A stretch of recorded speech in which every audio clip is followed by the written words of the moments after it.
Greetings, brothers and sisters in Christ. We're a little bit late getting to you this week with a video, just one, and you'll probably see this on a Friday.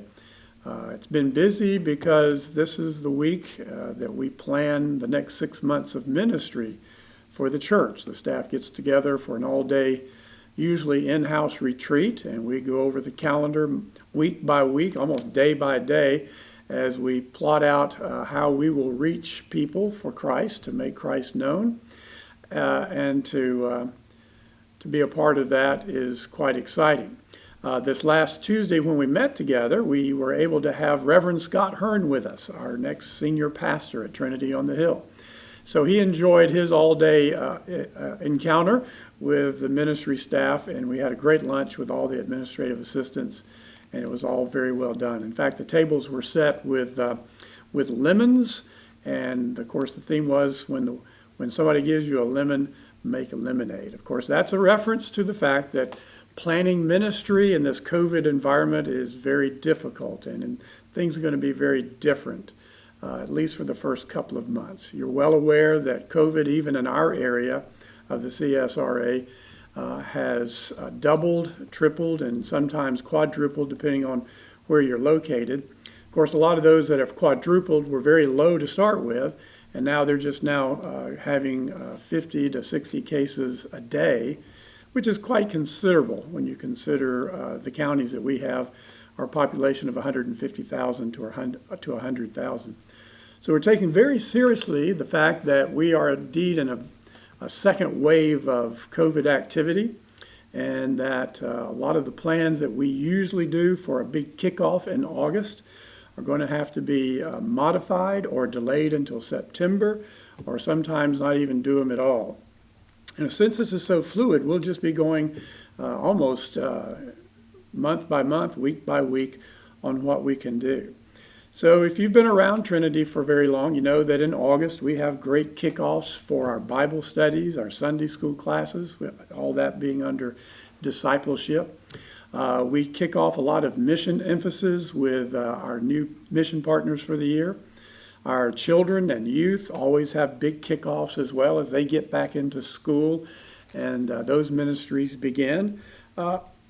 The older adult prime timers get together and begin their schedule. So everything's not going to be the same as we begin August this year. So I just wanted to let you know that. We went through as many of the months as we could, and we've tried to make adjustments, and you'll just have to kind of stay tuned on a week-to-week basis to know what it is that we're going to be doing. As far as worship is concerned, we are going to try to continue to do our volunteer worship in person with all the precautions that the CDC suggests. And that means that you'll be 6 feet apart as you arrive on campus and come into the front doors. You'll be seated by households 6 feet away from other households. You'll be required to wear a mask, and we'll have hand sanitizers as in every place that we can find, so that can be convenient for you. So please know that we're going to try to continue that. But we'll need your cooperation to make sure that that's all handled carefully, if you will. So remember that we worship at 9:45 in Wesley Hall with our Three on the Hill contemporary worship.